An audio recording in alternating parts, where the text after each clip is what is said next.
လောကမှာတယောက်တည်းနေတာဟာတော့အေးချမ်းမှုအရှိဆုံးလို့ပြောအောင်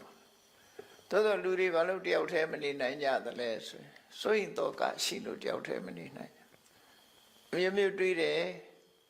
တယောက်တည်းနေရင်နေမကောင်းရင်ဘယ်လိုလုပ်မလဲဆိုအတွေးပဲဒါကြောင့်မို့တယောက်တည်းမနေနိုင်ကြဘူးနှစ်ယောက်နေတော့ရောလို့ဆိုနှစ်ယောက်နေတော့လည်းမတည့်ပြန်ခက်တာတယောက်တည်းနေကြတော့လေကြောက်တယ်နှစ်ယောက်နေတော့မတည့်ဘူးအဲ့ဒီကြားထဲမှာလူဟာဘဝမှာဆုံးဖြတ်ရခက်ခဲကြတယ်နှစ်ယောက်အတူနေပေမဲ့လို့ကြောချင်းပေးပြီးတော့တယောက်နဲ့တယောက်စကားမပြောတဲ့ပုဂ္ဂိုလ်တွေအများကြီးပဲနော်မိသားစုတဲမှာကိုရှိတယ်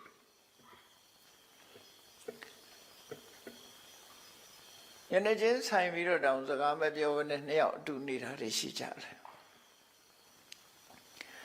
ဘယ်လိုအတွေးနဲ့ဘယ်လိုနေကြသလဲတော့မသိဘူးနော်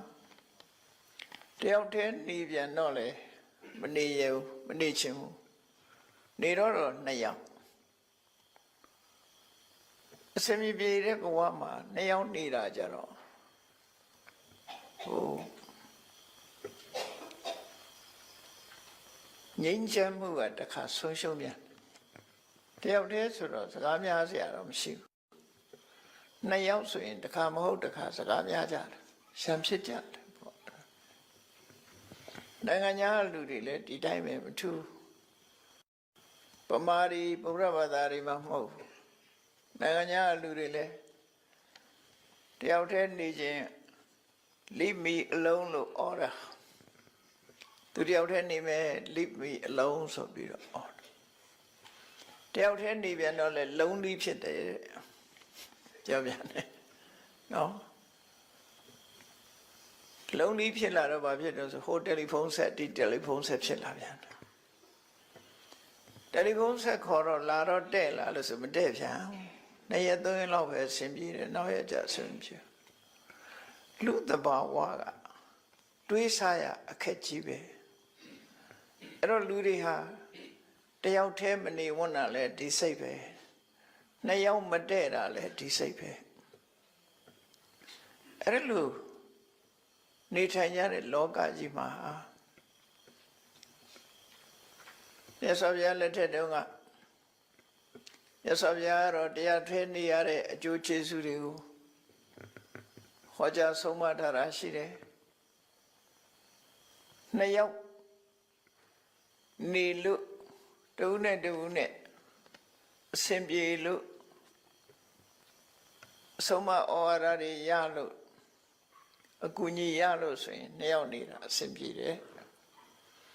အဲ့ဒီလိုမှမဟုတ်ဘူးဆိုလို့ရှိရင်တော့အစဉ်မပြေဘူးဆိုတော့တယောက်တည်းပဲနေတာကောင်းတယ်လို့တခါတော့ကမြတ်စွာဘုရားကတယောက်တည်းနေရခြင်းရဲ့အကျိုးကျေးဇူးကိုဖော်ပြတဲ့အခါမှာရှေ့မျောကြည့်လိုက်တယောက်မှမရှိနောက်လှည့်ကြည့်တယောက်မှမရှိလမ်းမှာခရီးသွားတဲ့အခါမှာဟန်ကြလို့တဲ့ထိုင်နေတဲ့နေရာထိုင်လို့ရတယ်ထိုင်နေတဲ့နေရာလည်းထိုင်လို့ရတယ်ထိုင်ခြင်းသလိုလည်းထိုင်လို့ရတယ်ကိုမြင်မဲ့လူတယောက်မှမရှိဘူးလို့ဆိုလို့လွတ်လပ်မှုရဲ့အရာတာကိုဖော်ပြတာတယောက်တည်းနေလို့ရှိရင်ဘယ်သူနဲ့စကားများအောင်မလို့ဘယ်သူနဲ့မှမများစရာမရှိတော့ကိုတယောက်တည်းအေးချမ်းနေတယောက်တည်းနေရတဲ့အရာတာကိုမြတ်စွာဘုရားရဲ့တပည့်တွေတဲ့ပထမဆုံးတာဝကကြီးရှင်ကွန်းတင်ညဆိုတယောက်တည်းနေသွားတာဟောတပည့်ဆက်ကြတရားဟောတော့ကတော့ပိဿဝဂီ၅ပါးအတူနေကြတာပေါ့နောက်ပိုင်းရောက်တဲ့အခါမှာရှင်ကွန်းတင်ညတယောက်တည်းနေတာဘယ်သူနဲ့မှမတွေ့ရတဲ့နေရာသွားနေတယ်ဘယ်သွားနေတော့ဆိုရင်ဟိမန္တတောင်ချေကတောင်တန်းထဲမှာသတ္တန္တဆိုတဲ့ရေအိုင်ကြီးရှိတယ်အဲ့ဒီသတ္တန္တရေအိုင်ကြီးနားမှာကမ္ဘာညောင်းလေးနဲ့နေတယ်တပါးတယ်